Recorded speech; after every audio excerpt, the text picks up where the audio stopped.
Bonsoir auditeurs et auditrices, téléspectateurs et téléspectatrices de Radio-Télévision Nouria Mashariki Official. En ce lundi 29 septembre 2025, vous êtes au micro de Senama. Bienvenue. Alaïne, Minembwe, Kitega et Kinshasa ont lancé des attaques aux civils de Minembwe. Lawrence Kanyuka a déclaré sur son compte X que depuis 8 heures du matin, ce lundi 29 septembre 2025, les forces armées de l'État de Kinshasa, la coalition donc, et leurs alliés bombardent le village de Mikenge et d'autres localités voisines.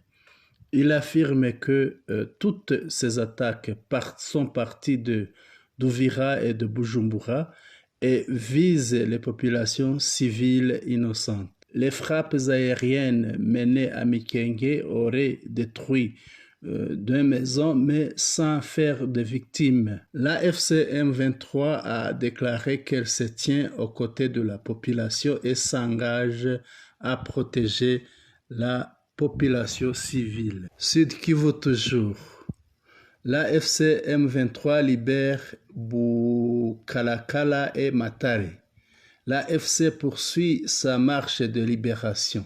Ce matin du 29 septembre 2025, partie de la région de Tchouroué, les troupes de la FCM 23 ont continué leur offensive et se sont emparés de localités de Bukalakala et de Matare dans le secteur de Ninja, au sud-ouest du territoire de Kabare. Ces zones sont limitrophes du territoire de Shabunda. Affrontement dans le groupement de Bukombo en territoire de Massissi. Ce lundi 29 septembre 2025, de nouveaux affrontements ont éclaté entre la FCM 23 et les combattants Wazarendo du groupe CMC-FDP dans le village de Lurere, Makomarehe, Kitumva et Kashavu, au sein du groupement de Bukombo en territoire de Rutshuru au nord Kivu.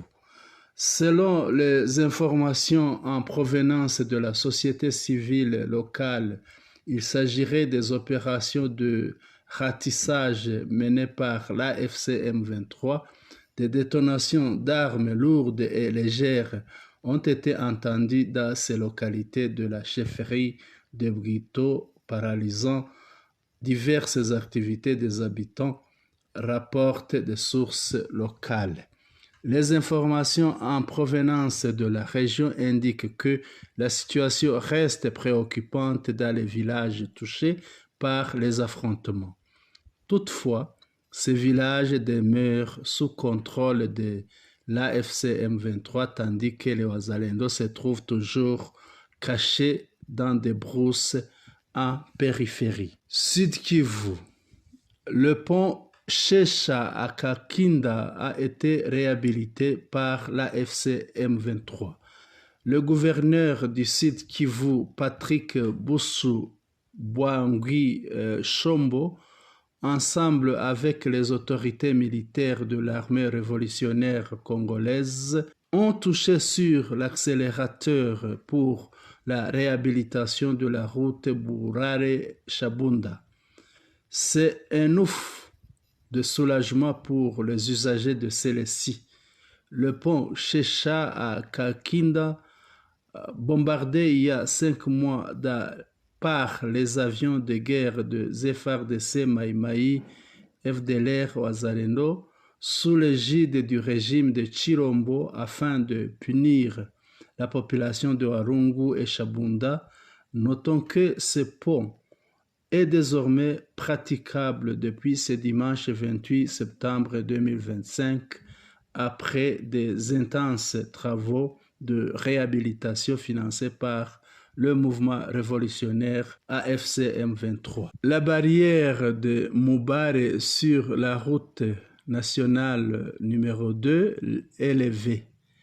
La barrière de tracasserie érigée par les Wazarendo à Moubare sur la route nationale numéro 2 a été démantelée. Les FARDC ont procédé à la destruction de cette barrière et incendier les abris des fortunes en paille où se retranchaient les Wazalendo. Écoutez le témoignage.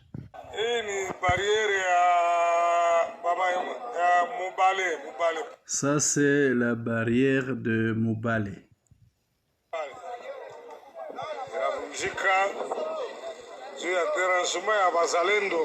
Nous venons de la détruire à cause du dérangement de la part de Wazalendo.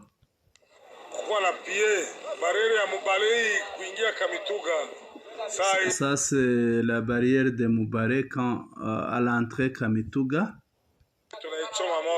On vient de la brûler.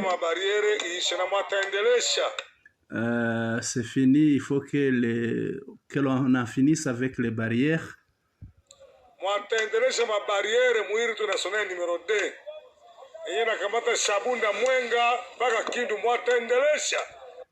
Celui qui reprendra sa question de barrières sur la route Mwenga Kamituga Shabunda Maniema.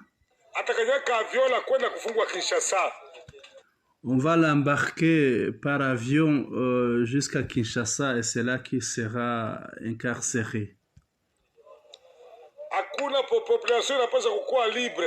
La population doit être libre.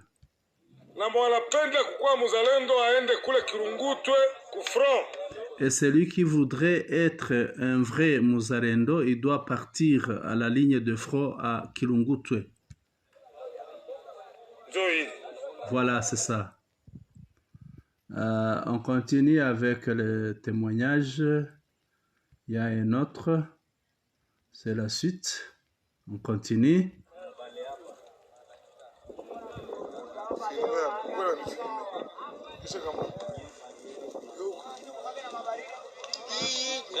Donc, on voit les maisons de Wazalendo en paille. On les voit s'enflammer.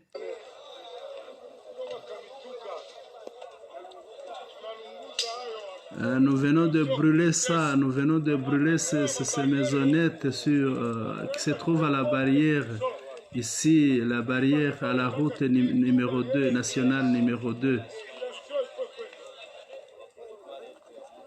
Il faut que l'on en finisse avec les tracasseries de la population. Celui qui se croit vrai Muzalendo, il faut qu'il aille à la ligne de front.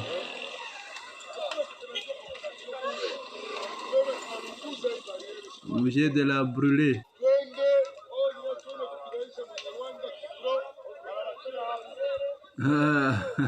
Il dit, allons combattre contre les Munyarwanda et laisser les barrières.